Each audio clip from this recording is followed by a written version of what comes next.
Just then, the entryway to the pub swung inward, and a stern-looking man in a dark cloak strode into the room. The man's eyes were small, dark and hollow.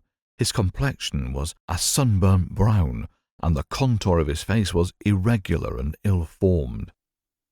Theodore took an instant disliking to the man, who he now looked upon with a judgmental eye. He perceived a man of about 35, whose clothing was mostly covered by the cloak, but Theodore assumed him to be ill-dressed in some manner or another. The man's piercing eyes darted around the room, scarcely acknowledging Theodore and his company, before landing on the hostess of the pub, who Theodore could still not name. The hostess, whose gaze finally met that of the cloaked man, became instantly troubled, as a darkness seemed to cross over her countenance. The man took up a seat by the fireplace without removing his uncomfortable gaze from the lady.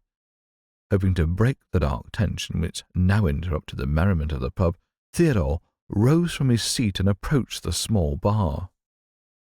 "My lady," he said, "I can see that this impertinent stranger has given you cause to be afraid, and I would like to offer my services to you."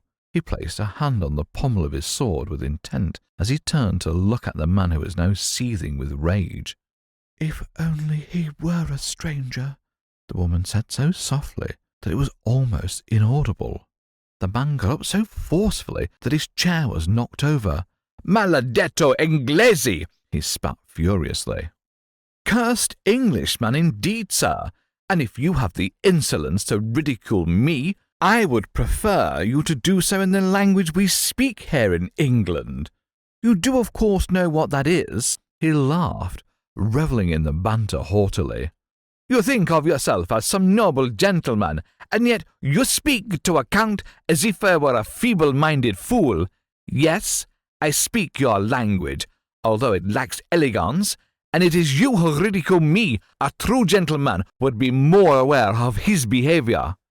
Theodore continued to laugh, looking over to his two companions. "A count? Sink me! I would hardly have guessed that a count would be seen so wretchedly ill-dressed. I say, you must have come straight from Rome, or God knows where, and not be bothered to change once. Look you here, sir, at these horribly creased trousers. No, a count would never go out in such a slovenly state." With that, the stranger flung his cloak back dramatically, revealing a sword, and walked up to look Theodore in the eyes. "You will pay for your insults. I demand satisfaction." Theodore now fixed the stranger with a steely gaze, one that was much different from the levity he had shown before. "I will be very satisfied when I have killed you, scoundrel. I know not why, but you have made this lady very uncomfortable, and therefore you will be given no quarter. And what association do you have with the lady you speak of? You may have perceived, by my behaviour, that I fancy the lady, but I retain the privilege of speaking of that affection with whomever I choose," Theodore said, then acting rather boldly, and maybe a bit foolishly, withdrew the handkerchief from his pocket and kissed its embroidered corner. The stranger recognized the coronet and arms on the fabric, and assuming, as Theodore had hoped he would, that the lady had given it to him as a gift, flew into a rageful frenzy. "Ludovica, how could you?" he screamed, lunging toward the counter where she had stood, and now reeled back in fright. Theodore took a quick sidestep and cut between the stranger and the counter. "You have challenged me, and I have accepted. Let us not inconvenience our gracious hostess and her patrons. Outside, below the ducal manor." The stranger glowered silently before striding past Theodore and outside to the lawn. The Viscount and Alexander now approached Theodore. "I will be your second," George said quietly. "And I will be your third," Alexander said. "I say, you have acted in this affair as a gallant man should.